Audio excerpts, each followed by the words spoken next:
Yes, people, welcome back to another episode of LBins. Today we're discussing yesterday's win, 2-0. Yes, that's right, 2-0, and much, much more. It was the final game of 2023. It's probably will be City's best year ever, and maybe never, ever bettered than this year. So anyone that's seen any of our football matches this year, it's quite a big thing, really.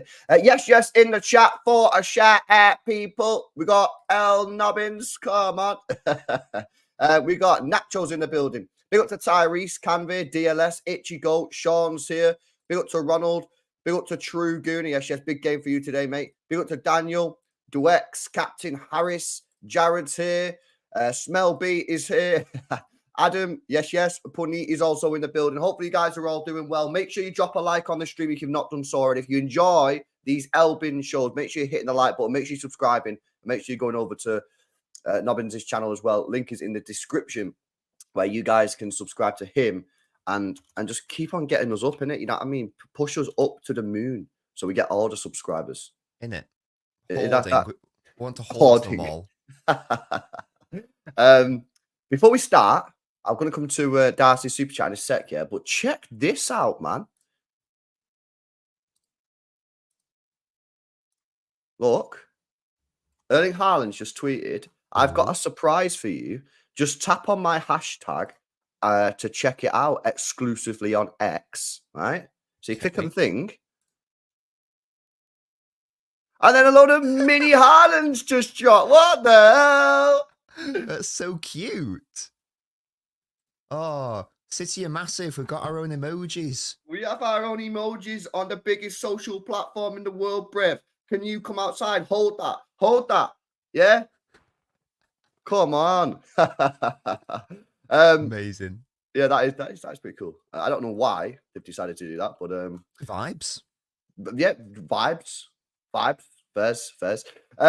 Big up to Darcy said, LB, if you change your mind about Rodri getting a statue. I feel like what was my original opinion on this? I feel like my original opinion was he might get one depending on what he does like now to the end of his career, but he's certainly potentially on track. But I don't know. I feel like I can't even remember what my views were on Rodri's statue. I don't know, bro. I said no. I said no at first. Okay. I mean, it would be premature right now, I think.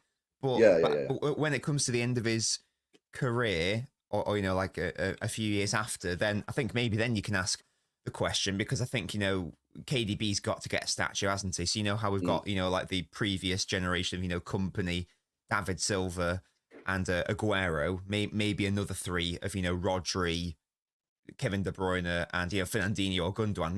Maybe something like that could happen. Yeah, he's joined in 2019, so he's got another few years to go to do the 10 years at Manchester City. He's only 27, so I mean, he could do 10 years. I mean, that's absolutely possible. He could do 10 years. If he does 10 years and continues playing the way he is, then I think he'll certainly be up there. But Fernandinho done a lot. How long did Fernandinho do at City? Like 8 years. Yes, he joined in 2013. And he left not last season, but the season before. So yeah, it's 8 years, isn't it? And he got a training pitch, didn't he? And Gundogan's a treble winner, captain, the first captain ever to lift the trophy, the Champions League, didn't get a statue, which I still think is wrong. So listen, it's difficult to get one, but we'll have to wait. The difficulty is that he's only 27. So, and he's still got so many more years to play. Like he's on the right. There's nothing really that he can do other than what he's doing. If he wants a statue, there's nothing else that he needs to be doing, because he's literally doing anything. I don't know if you've seen you probably did, because you're into like your stats and all that kind of stuff. But stats for Rodri this season, G&A, he's got 5 goals, 6 assists this season, right? Yeah. Last year, all season, he got 4 goals, 7 assists. So I mean, he's already beaten or matched or whatever. He's had the whole of last year's numbers, and we're only halfway through the season. Yeah, it's mad. Yeah, he has stepped up massively, hasn't he, in terms of like offensive contributions. And we'll get into the game shortly, but you know, that might be down to, you know, one Mateo Kovacic. Yeah, potentially. Yeah, guys, make sure you drop a like. Big up to Darcy as well. Good question, bro. Big up to everyone. Hopefully you all have a good New Year's. Make sure you checked out the Saeed reaction that went up last night. All-time classic if I do say so myself. But Manchester City did get a win yesterday. We must speak about this. We did win the game. That's now 3 wins in 8. Am I right in saying? In the Premier League, I think so. I think it's 3. Guys, fact check that, please, in the chat. Is it 3 wins in 8? And the first clean sheet since the United game, and our first back-to-back win in the Prem since the Bournemouth game, which followed the Manchester United game. Bro, how buzzing was you to get a clean sheet yesterday, man? Yeah, fantastic. I mean, we should have done, because I think it's fair to say Sheffield United, along with Burnley, are, the worst team in the division. We are at home. We are one of the best teams. We should be beating them. We shouldn't be allowing them to score. But yeah, we denied them very few opportunities, and as you would expect. There's only maybe 1 or 2 times where Sheffield United properly threatened. But again, that's just because we suffocated them. We do what we always do against these sides, as we did against Everton as well. We pinned them in their own half and in and around their own box. So it meant that even when they were able to clear it, we were just back on them against what you want from City. You want relentless football to just suffocate them, make them know that we're not going away. And yeah, obviously a fantastic way to see out 2023 in a must-win game. I know De Bruyne didn't get any action on the pitch, which I was happy with, but I was amazed to see him on the bench. That was brilliant. And we've got a very chilled out January. I think we've only got like 3 games in the whole month, so it's sort of like a perfect time to gradually ease back in, Doku and Haaland and Kevin De Bruyne. No, that is right. We've got 3 games. I don't know if we beat Huddersfield, would we get round 4 in January as well? I think round 4 of the FA Cup too in soon. January. I think, wouldn't it? I think it's maybe Feb. I'm not 100% sure, but I feel like that'd be too soon. FA Cup dates. Let me have a look. Round 4 is on. No, it's in January, 27th of January. Okay, so we would have, assuming we beat Huddersfield, we would have like another cheeky extra fixture in there. Okay. Oh yeah, because that Burnley game's a Wednesday night. Yeah, so it's the weekend before the Burnley game. So yeah, we would have 1 more. But the point still stands. It's still a very chilled out January. The worst case scenario, I'd say worse. No, it's not really worse, because I kind of want to be in the 4th round. I don't want to be getting beat off Huddersfield. Yeah, like we're going to want to have 4 matches. And really, at the moment, obviously, you don't know what's going to happen with the 4th round. I mean, we might not even qualify, but at the moment, you've got 2 fairly low intensity games. Burnley at home. If Burnley was away, maybe slightly different, tricky place to go, especially on a night match. Although when we played them first game of the season, it wasn't particularly that difficult. But Huddersfield at home, I mean, that shouldn't be the most difficult or taxing game in the world. It's just that Newcastle game. Really. But that's not too bad, because you can whack them in for that Newcastle game. You can put everything into it. Hopefully, I think John Stones is rumoured to be back for that game as well. Pep Gvardiol saying that Pep Gvardiol saying he's being targeted for that game. Kevin De Bruyne will obviously play that game 100%. And then they've got a 2-week break until the FA Cup 4th round. Or if we don't get there, then it's a Burnley game. So yeah, it was a good way to end. Obviously, clean sheet and that. Like you say, we do have a bit of a chilled January. But the thing for me, is just like, I'm not getting overly gassed at the moment, because I still think we'll win the league, but in terms of how we're playing. But I do feel, and I don't know whether this is just bias or whether I'm just like conning myself, I do feel that like the last 2 performances against Everton and Sheffield United yesterday, I do feel that they were different to the Crystal Palace game. They were different to the games that have come before that. I feel like there was more. Because I'm not going to say there were better performances in terms of how we played, because I don't think we played that badly. I just think we've been just bozo FC, you know what I mean, for like the last couple of months. Because like, if you look, we played Liverpool, didn't lose, played Spurs, didn't lose, who else did we play? Chelsea didn't lose. Like, we played some tough teams and it didn't lose. Like, you don't not lose them games if you're playing badly. I just feel that like maybe the intensity have dropped off, maybe something just wasn't quite there. And I do feel that against Everton and yesterday, maybe Everton more particular because it was a tougher game, like they had something there, and it's difficult to say what that was. And maybe I'm just waffling, but I don't know. Do you agree? Or yeah, definitely. I thought, outside of the Rodri error against Everton, I thought that was one of our best performances. away against in a tricky ground. Sheffield United, again, as I've discussed, solid defensively, no real defensive mistakes I can think of. We finally got rid of those, and clean sheets and a couple goals. And I think a lot of that is because we do feel very fluid right now. So if start midway point of the midway point of the season, we felt a little bit like staggered in the midfield. We felt a little bit clunky maybe. And I think a lot of that, especially in the last two games, is, and I'm sure we're going to touch on Foden specifically later, he is playing midfield, but he's actually playing a different type of midfield role these last two games. It's been a much more free role, and therefore that's allowed him to basically dictate play from wherever he wants to dictate play from. So, against Everton, the amount of touches he got in his own defensive third, for example.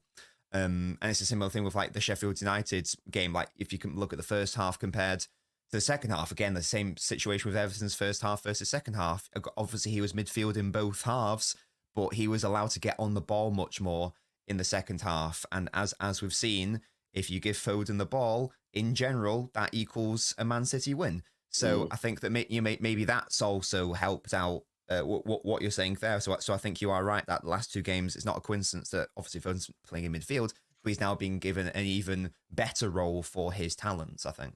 Do you think, how much of Phil Foden being in the middle do you think is sort of impacting this? Because he played in the middle against Luton, not all the game. I think he swapped a little bit with Bernardo Silva. And obviously against Everton, he was fantastic. Yesterday, again, 2 assists. Maybe the first one's a little bit fortunate to be called an assist, but it's an assist then nonetheless. The second 100%. One was good movement. How much are you putting this down to Phil Foden versus just the sort of team, maybe just playing better or whatever? I think it's going to be a bit of both, but I'm going to put quite a lot of it at the door of Phil Foden, to be honest. I don't know if you want to get one of my recent tweets up where I have that table of Foden's positions and touches versus the results, if that's convenient to show the stream. But that table basically quite succinctly and quite nicely, and there we go, demonstrates what I mean. So that this is a table that I made.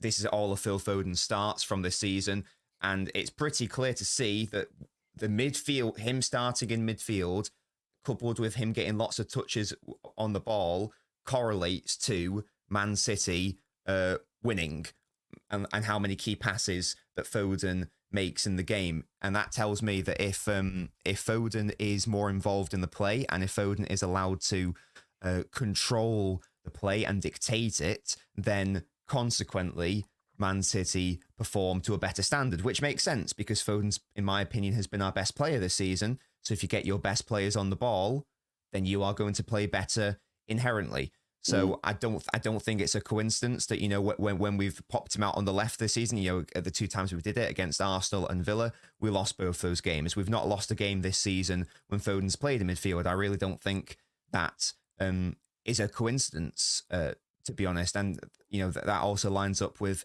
his general performance. Like, he was bad against Wolves. He was pretty absent against Villa.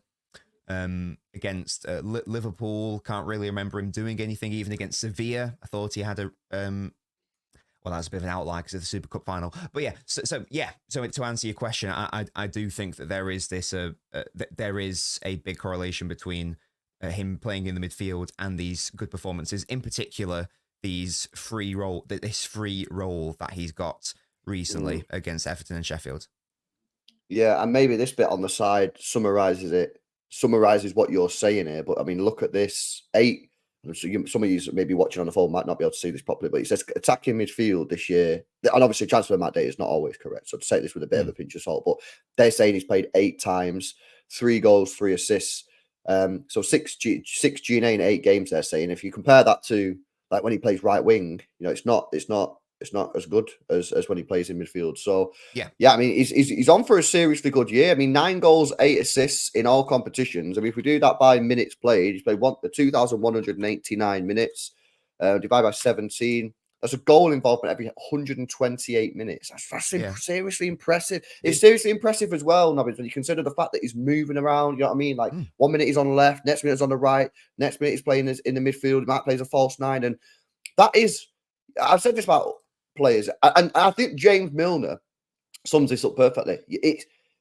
If you don't play in the same position every week, you're never going to maximize your potential, in my opinion. That's just my view. Because ultimately, it's just like anything in life. Like if you're doing one job one day, another job the other day, like don't matter. It can be an office job. One minute you're doing admin work, then the next minute you're doing something else, then the next minute. If you're being moved around, great for the business, great for the company. Yeah, great for Manchester City that we can move him around and he's so versatile.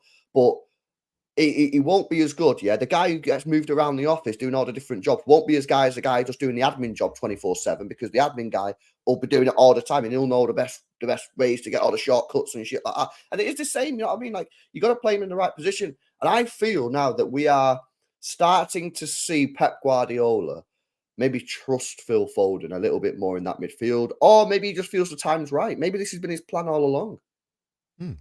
Yeah, potentially. Yeah, I mean, this is already from a pure goals and assists perspective. Like in the league, this is already his best season or his joint best season from an assists perspective in the Premier League. He's still got a bit of a way to go to match last season. I think last season he got 11 Premier League goals. I think he's on 5 so far this season. But this is already his best or joint best Premier League season from an assists. Oh, there you go. It is his best. It is his best, yeah. Yeah. So he's on track to probably get double-digit goals and assists in the league for the first time in his Man City career, coupled with all the good performances and yeah, it is really good to see. Look, it's obviously a bit of a shame or massive shame that it's had to take Gundogan leave and Kevin De Bruyne get an injury. And as to not really sign any midfield replacements for this to happen.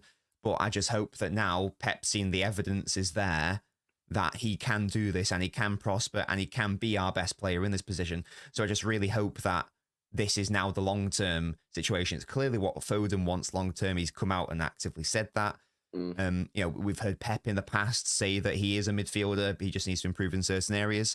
I think it's pretty clear now that he has improved in those areas. Even if you think about, people of, I think that the biggest example was that Palace game where he just drove into loads of Palace players for no reason, showed really bad decision making there. But in the last 2 games in this role where he's got all these key passes and created all these big chances, he's only lost the ball like 4 or 5 times. Like his pass accuracy in the last 2 games is something like, I saw it on Twitter, something ridiculous, like 98% or something, which is mad for someone to get 170 touches of the ball, however many passes, however many chances he's creating in key passes. So it's there you go. Like it's you'd expect like a centre half to get that many accurate passes, never mind a creative midfielder. Well, yeah. No, I think the thing that you probably seen on Twitter, because I seen the same thing, was that he had more key passes than lost possession. Yeah, which is mad. And whenever we do the player ratings, right? I always say Kevin De Bruyne very rarely has a passing accuracy above 84%.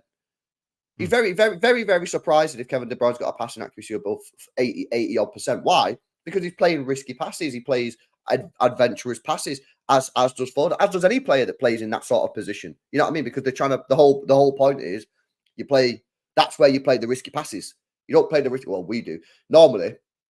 The conventional way of playing football is don't play risky passes on the edge of your own penalty area. Play them on the edge of the other team's penalty area because risk versus reward. Now, Manchester City and most teams nowadays actually don't do that. They play risky passes everywhere. But that's the whole point. And for Phil Foden to have those numbers, he's not losing the ball as much now. But as we spoke, because when we did the LBins show after the Palace game, yes, it was super annoying that maybe Foden drove into those players and lost the ball, which, you can't say then cost us the goal because a lot of shit happened after that. But ultimately, if we would have kept the ball, we probably would have won the game. But ultimately, as we said on that show, he's going to learn that through mistakes. Unfortunately, that's how people learn shit. Again, not just in football, just generally in life. You don't really learn stuff from just winning all the time. You learn it from your mistakes because then when it happens again, you go, right, I've had this situation before. I'm going to do something different. I ain't going to go into there. I'll keep the ball. And unfortunately, maybe the team has to suffer a little bit in certain moments for him to develop that sort of trait and those skills and those better decision making. But it looks like maybe you're already starting to see a little bit of that. And Phil Foden's such a clever player that it's not going to take too long Do you know what I mean? It's not going to take too long. And another thing that you mentioned there, which is I thought was super interesting about maybe Pepe's obviously starting to trust him and play him more in that position.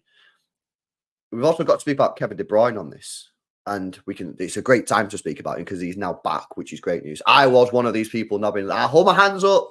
I wanted him on the pitch yesterday. I wasn't one of these people who thought about the risk. You know what I mean? I was just like, get him on the pitch, man. Is that because you have an ulterior motive? Well, possibly maybe being influenced by that. However, maybe I'm just a very simple football fan and just like seeing the best players on the football pitch. But here's the thing. Kevin De Bruyne, we have to be honest about Kevin De Bruyne now. And if you don't, then you're not helping the situation. Kevin De Bruyne now is 32 years old. He'll be 33 next season.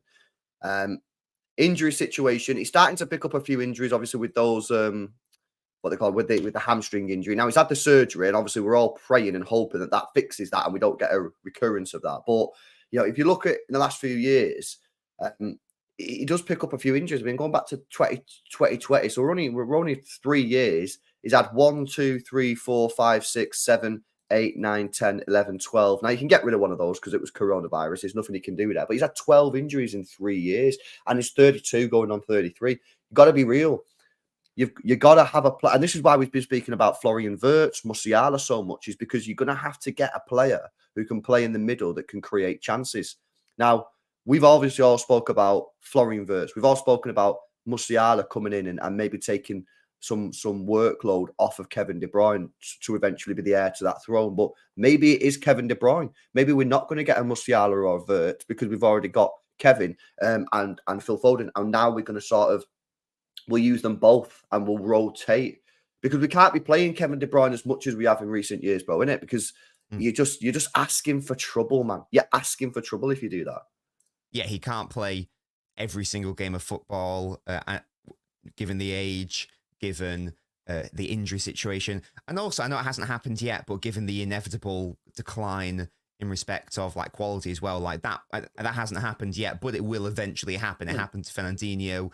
It happened to David Silva. All at once, really. Bro. Yeah, exactly. Happens to no matter how good you are, it will happen to De Bruyne as well. So we do have to prepare for that eventuality. But to be fair, I do think the best preparation for that is what's happened this season, where we've had a flavour of what life without De Bruyne will be like in respect of the midfield. I do think Foden has stepped up, and I think he has delivered. He can't do it all on his own. He does need help. He does need a bit more support.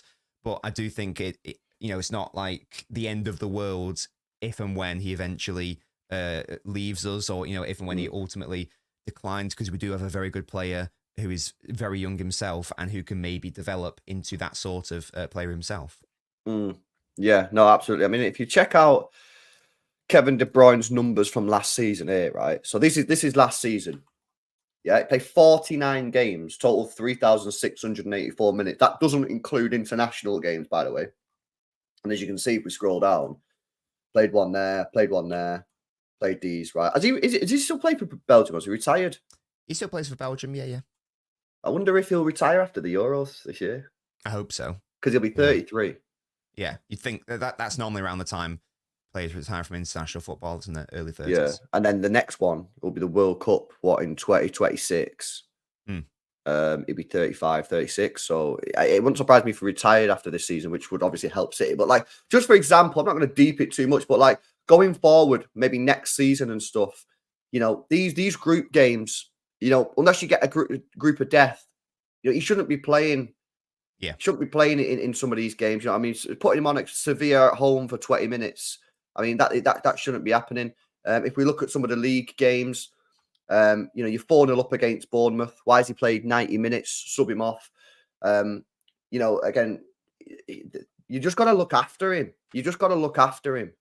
Southampton 4-0 up. Like, it's one of them situations, but you are going to have to take him off the pitch. If you get 3 or 4 goals, you're going to have to take him off and just preserve him, because ultimately, if you want to keep him for as long as possible, then you need to start Ledley King in the situation, essentially. You know what I mean? And really sort of picking and choosing where he plays. Usually, the new format. Although they might be scrapping the new format off in the Champions League. Yeah, it's all up in the air, isn't it?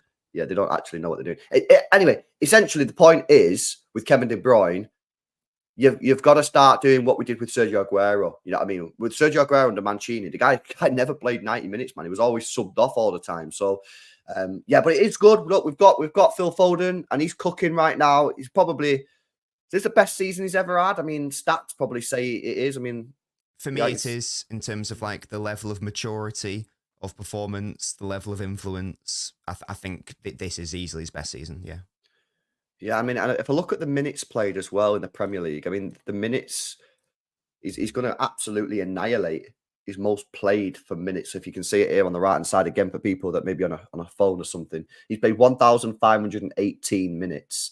That is the lowest so far of the last 4, but obviously we're only halfway through. 2020, 2021, he only played 1,611 minutes, so he's going to overtake that in the next game or two.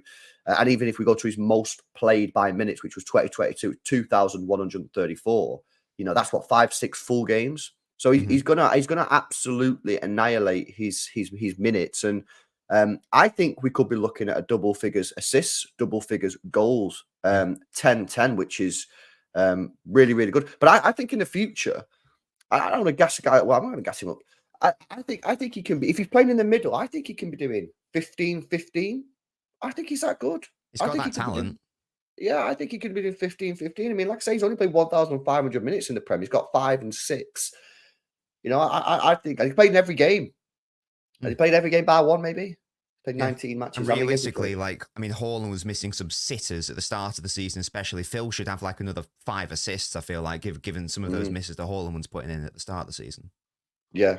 No, I completely agree. Guys, make sure you are hitting the thumbs up button. Let's get those likes up, man. 250 people tuned in right now, and we've not even hit 100 likes, guys. Come on, man. 12 people away from 100 likes. Please hit that thumbs up button and get us to 100. Make sure you are subscribed to the channel, Nobbins, as well. Link in the description.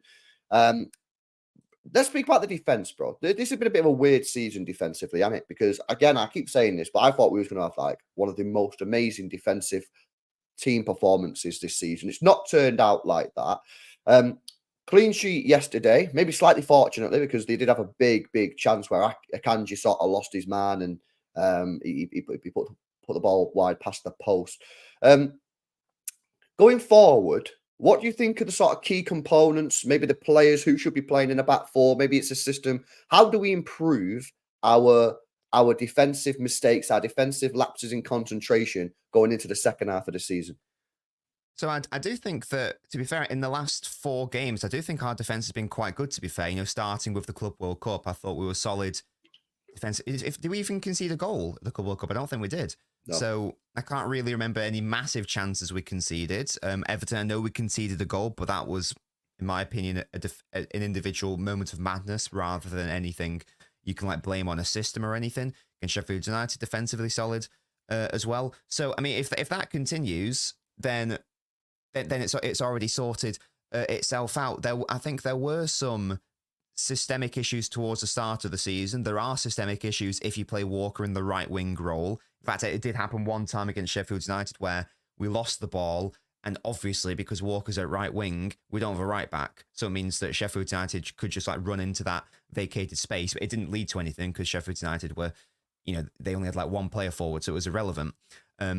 So purely from a systemic point of view, we've got to ditch the Walker right wing experiment, unless it's against really weak opposition, like Sheffield United, to be fair, because again, it's naturally weak to have a defender pumped all the way up the right end of the pitch, because it means that, as I say, when you lose the ball, inevitably they could just counterattack on you.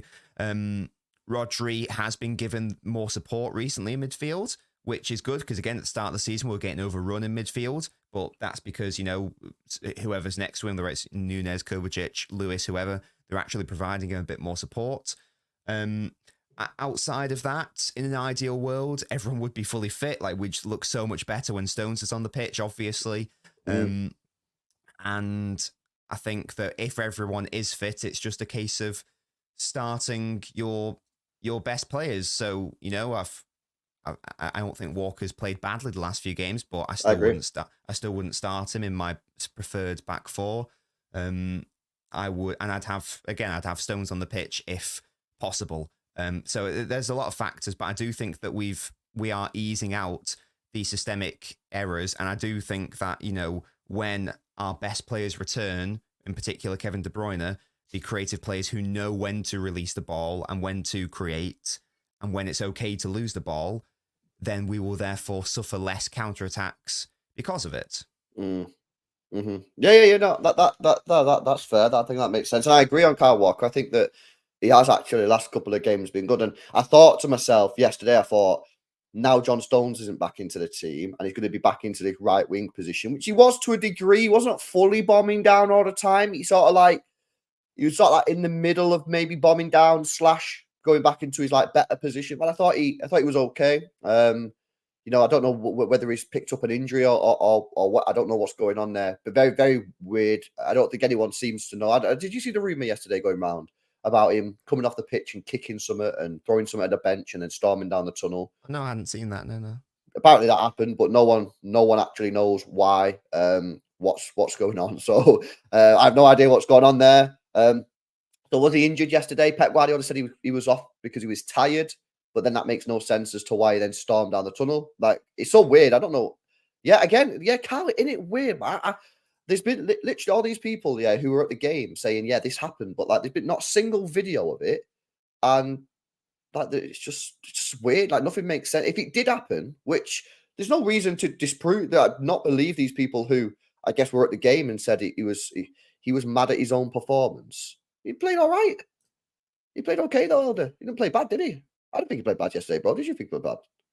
I thought it was fine. I mean, he did the thing. I think like it was a great performance, but like he wasn't bad. Wasn't a bad player. He did the thing he always does against Sheffield United, where he takes like 2 or 3 shots from about 50 yards. Yeah, and one of them was a decent effort. He just went. Yeah. Apart from that, I thought it was all right. Yeah. Yeah, I very, very weird. Anyway, he has been good recently. But then I was going to say that the test will come when we play Newcastle. But hopefully John Stones will be back for Newcastle. And if that's the case, Walker will be back in his better position, which is sort of like more back rather than bombing down the wing. But yeah, listen, I agree. I think it's just about switching on. Do you know what I mean? They had one chance yesterday. Well, another day they should have scored that really. Akanji sort of was caught sleeping a little bit, lost his mind, didn't fully know where he was. But I think Akanji's been really good this year. I think Diaz obviously has been probably, if I'm being real in a non-negative way, probably been the biggest disappointment for me from the defensive point of view, because I think he's made quite a lot of mistakes. I know Walker has, but you don't really expect it from Diaz. But he has been dropped from the last couple of games. I would love to see him now soon be started to be reintegrated into the team, Diaz, because I'm not an idiot. I know that Diaz needs to be playing most of the games in the run-up in the second half of the season where it matters. So for me, Diaz made quite a few mistakes in a short period of time. He's now had a bit of time off the bench. He's had a bit of a rest. I would now start to think about, okay, when am I going to start integrating it back into the team? So maybe Huddersfield. Do you know what I mean? It should be an easy game. You shouldn't really have too much defending to do, depending on how they play. But you shouldn't have too much defending. That could be an easy one to bring him back into. And then obviously you've got to make the decision about, okay, we got Newcastle. What we're going to do for Newcastle? We're going to send him in there, or are you going to stick with what's been working recently, which is sort of like your Akanji and Ake's. But yeah, the defense is a bit of a weird one. But yeah, what do you think about Diaz? Do you think you would integrate him back into the team, or would you just stick with what's working? Ideally, Diaz is. I think Diaz should be on the pitch, because I know he has made a couple big errors this season, but he's also had a couple of very good performances as well. Like I know, it was the game recently. I can't remember who it was against. Maybe it was Palace or whoever. But he actually had a fantastic game. But then he made like one mistake, and that's all anyone talked about. And it was a shame because he actually had a good game overall. Yeah, look, we need all our players back and firing for the run-in. So we need to put ourselves in a situation where they are all at their best and where they are all available. Yeah, it makes total sense to reintegrate him as soon as possible. He's had time off, whether I think he maybe had a bit of a knock as well. So yeah. Definitely reintroduce him into the side in Jam. We need everyone for the running. Yeah, no, I agree. Karl says we have lacked leadership at times, so having Diaz, Walker, Kev for Newcastle, I think is needed. Yeah, that's a good point, man. And listen, going to St James's Park, a difficult place to go, man. What's our record there? It used to be our bogey team back in the day. I don't know what the situation is anymore. So let me have a look. Away games. We lost 1-0 in the cup, but we was always losing that. We drew 3-3 in the last one. Which at the time I thought was a crap result, but it turned out actually in the end to be a decent. Right, yeah, because it was so early in the season. It was like one of our first couple of games, and it was like, oh damn man, that's a terrible result. And then by the end of the year, you're like, actually, a point against a Champions League team away, that's not too bad. Then we beat them 4-0. We beat them 4-3. 4-3. I don't remember that game. So the Ferran Torres hat trick. Yes. It was. Oh, it's the João Cancelo banger. I've seen that on Twitter the other day, actually. That's weird. I actually seen that goal on Twitter, João Cancelo. Did you see Cancelo's comments the other day, by the way? He said something like he loves Pep or something, was it? Yeah, bro. What's going on there, man? Has he had enough for Barcelona? I don't know about those comments. Was like, what? What are you talking about? The grass isn't always greener. I know. Well, listen. Barcelona are not doing too good right now. Everyone keeps on their grass is polluted and full of shite. They're fourth, bro. They're fourth. The mighty Girona. You can't escape City Football Group no matter where he goes. They're 7 points behind Girona and Real Madrid, who are tied on 45. That's funny, man. Yeah. That's actually why. There's no ways. Yeah, there's no way he's coming back, man. There's no way he's coming back. But maybe he's burnt. Yeah, I know. Anyway, what was I talking about then? Newcastle away record, I think. Yeah, that's going to be a tough game. And Karl was right about the leaders. You need leaders there. It's a difficult place to go. A point's not the worst result in the world because obviously they're a decent team, but you've also got to take into consideration that they're not as good as last year. Well, then nor are we, to be fair. And we could really, really do with a win. Because we want to keep this. We want to build a bit of momentum. Like we've not really had. We had a bit of momentum at the start of the season. Obviously, the first 4, 5, 6 games, or whatever, because we won most of them.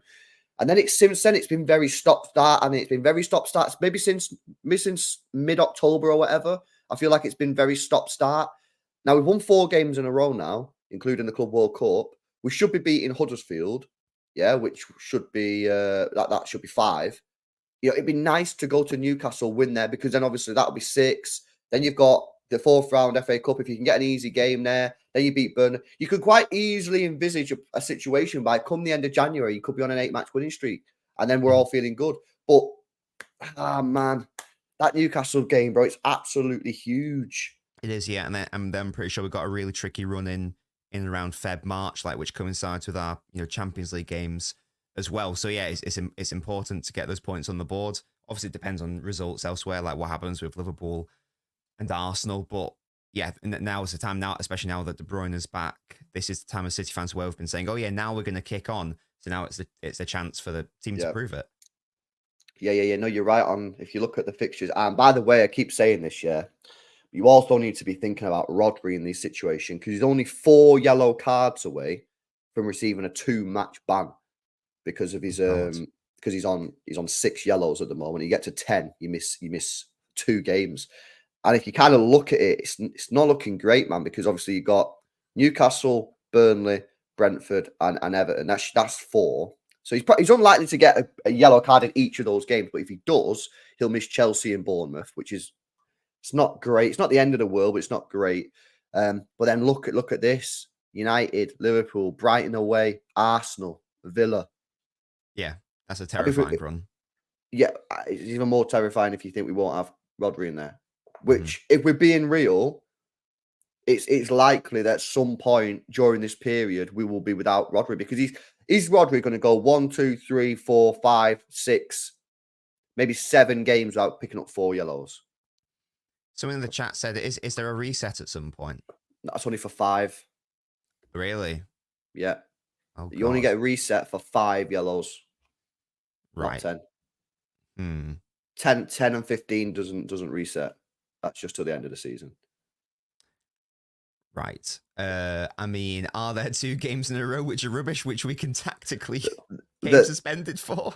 Probably the easiest ones is probably Chelsea at home and Bournemouth away, but that would mean he has to force a yellow in each of the next 4 games. Oh, let's do if he gets a yellow in the next 4 games, he'll miss Chelsea at home, which I know we've struggled against them last time, but I think we'll set up against them differently. and then Bournemouth away. That's probably, but then you run into a different problem, bro. Right? Because then, he misses these 2 games, and you've got 1, 2, 3, 4, 5, 6, 7, 8, 9, 10, 11 games to the rest of the season. If he was to pick up another 5 in those final 11 games, he would then miss 3 Prem games. My God. So you could tactically get 4 yellows in the next 4 games and rest him against the 2 easiest sides in the next run. But then you have to be careful that he doesn't pick up another 5, which is possible given that he would be playing in high intense games: United, Liverpool, Brighton, Arsenal, Villa, and then he'd be missed for 3 games, bro. Yeah, I think the solution is to just not worry about it. Try to not think about it too much, and now that we've given Rodri a bit more support in the midfield, hopefully he shouldn't have to commit those silly little fouls, those tactical fouls unnecessarily. That's the hope, I think. Yeah. No, absolutely. I maybe just tell him, like, if we do get like 2 goals up or whatever, chill on the sort of tactical foul side of the game. Like, obviously in big moments, maybe, but if you're 2-0 up, 3-0 up, whatever. Well, if you're 3-0 up, we should sub him off. That's the truth. Yeah. He's gone 3 games without a yellow card now. And that coincides with us giving him more support in midfield. So he's not overrun, so he doesn't feel the need to commit tactical fouls. It's also the longest he's gone this season without getting a yellow card. It's going to continue. He's not going to get another. Put a bet on now, guys. He's not going to get another one all season. There must be some pretty good odds for that. Maybe play Rico more with Rodri, says Fraser. Yeah. Or as Nitin says, just buy a backup DM. We're 1 day away from the transfer window opening. Well, before we wrap up, what's your views on the transfer market this January? Do you think, 2 questions, do you think we will do any business? And do you think we should do any business? If you think we should, where on the pitch should we do business? No, we won't. In terms of like business, I'm going to mean senior team business. Proper, not the Echeverries. Yeah. Business. We won't do any business, but we should if the right players are available. So if Paquetá's situation is cleared up, which it probably won't be, but if we're doing a thought experiment, for argument's sake, if the situation does clear up and Paquetá is available for 85, 90 million, then we should absolutely go and get him. But I don't want us to just go into the market for the sake of going into the market. For me, the right player needs to be available, both in terms of wanting to join and at the right price point from the club's perspective. And the main one I can think of, as I say, is Paquetá. There was a rumor from a very good West Ham journalist, West Ham related journalists the other day, saying that City could come back in for a bid and West Ham would consider it if it was 85. I think that Paquetá's got a release clause of 85 million in the summer, so therefore if bid 90 odd million, there's a chance that they would accept it, especially considering Paquetá wants to join us. But again, I don't think that the allegations will have been cleared up, so it's all much of a muchness. So therefore, I don't think we will, and unless Paquetá's available, I don't think we should. Not even a defensive player, bro. I mean, again, if the right player's there, I just don't want us to get someone for the sake of getting a body in. It's got to be the right body. Would you consider a loan? Could you go into the loan market and just get an extra? Because you're saying you don't want to get a body in for getting a body purposes, but if it's a loan, then that's not really an issue because you're not committing, and at least you have another player. And if they turn out to be stinky, then who cares? You get rid of him on. Yeah, maybe. I guess it's just quite hard for a loan player to assimilate to. It would be. I mean, very hard for a loan player to assimilate to any club for half a season. Never mind. Man City. We saw Calvin Phillips. He couldn't assimilate after over a year. I think it'd have to be an older player, an experienced player, maybe one that's coming to the end of the career. But if you just get Fernandinho, if you just get someone in who,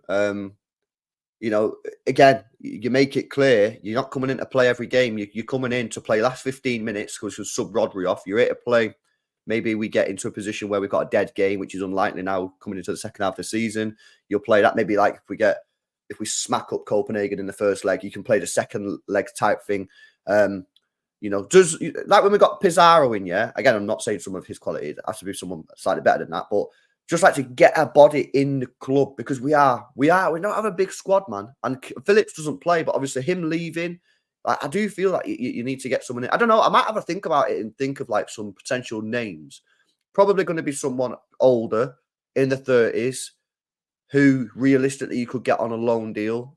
I might have a think about it and see if I can throw out some names. If the player's available, then sure. And if, the player can come in and immediately, they're tactically intelligent enough to do Pep's system, then that's fine. I just doubt whether that player is available for like, a 6-month loan. Those players tend to already be, at elite clubs. I just don't know how likely that is. Yes, that's what about Saudi League. Go and get that Kante, mate, because he was still mint. When we watched him for Al Ittihad, he was so good. Right, cool. Anything else you want to speak about, bro? Shout out Gvardiol. I thought he was really good against Sheffield United. He's basically playing as like a left winger sometimes. It's really interesting how sometimes we play like a 2-4-4 system. Like it's just like sort of like a really orthodox 4-4-2. Oh, there you go. It's fascinating. It does mean that, it lets Grealish play a bit more in the middle. And we don't seem to be, I don't know, he just seems to be a bit more defensively switched on. Like we very rarely seem to get caught out on that left side when we lose the ball. He just always seems to be in position. Also, Grealish is a fantastic defensive wide player. Maybe that's why. Also, shout out Oscar Bobb. Thought he came on and didn't look out of place at all. He just looked like he was part of the senior squad, which he is. That's fantastic to see. There's for me, there's no reason why he can't, go on to be an even better player than like someone like Cole Palmer, for example. It's just fantastic to see the strength of our academy and played out of position on the left. But yeah, I thought he was brilliant. Like his little pre-assist for that Alvarez goal was just fantastic, brilliant. Shout out to him. Well, on Gvardiol, first of all, that left-hand side, if you think about it, you've got Ake, Gvardiol, and Jack Grealish. And then you obviously got Rodri running around in the middle. It's a pretty scary. Solid. Yeah, from an opposition point of view, it's pretty scary to attack down there. You're thinking, bloody hell, I'm not going to get much joy down there, to be honest with you. So that is right. And yeah, Oscar Bobb, listen, he got put on left wing yesterday, which I thought, I'd rather see him in the middle or the right wing, but he did really, really well. I think Cole Palmer can't play left wing. Yeah, he can't. I said that all last season. He's not a left winger at all. But I think because of the type of player that Oscar Bobb is, he's more agile. He's more savvy with the ball. He's got probably slightly better football IQ, in my opinion, than Palmer. He's probably more equipped to deal with that different type of positions on the pitch. You can play sort of anywhere. And the pass to Foden for the Alvarez goal was actually just a joke. Like the weight of pass, it was it was pretty eye of the needle and stuff as well, because there was a couple of players that you had to thread it to. The ball was unbelievable.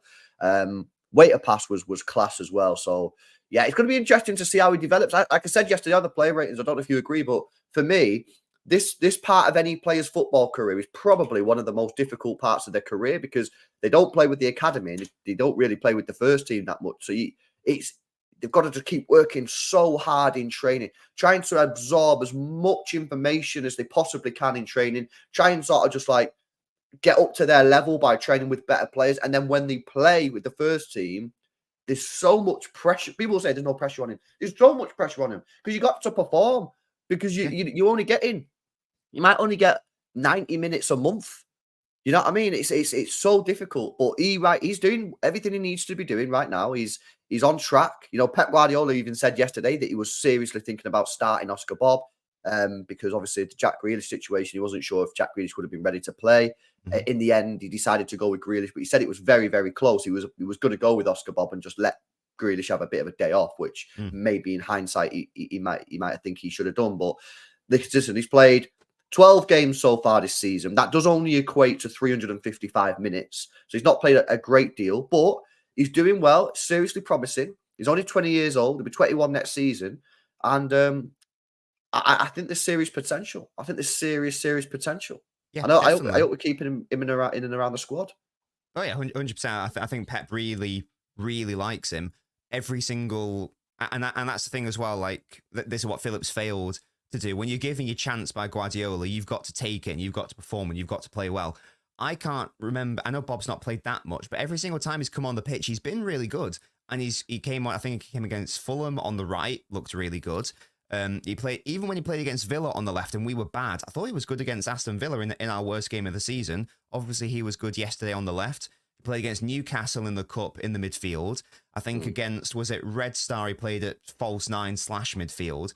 So he's played already 4 or 5 different positions and roles, and he's played really well in all of them. And that's exactly what Guardiola loves. He loves versatile players who can be utility players, and that will.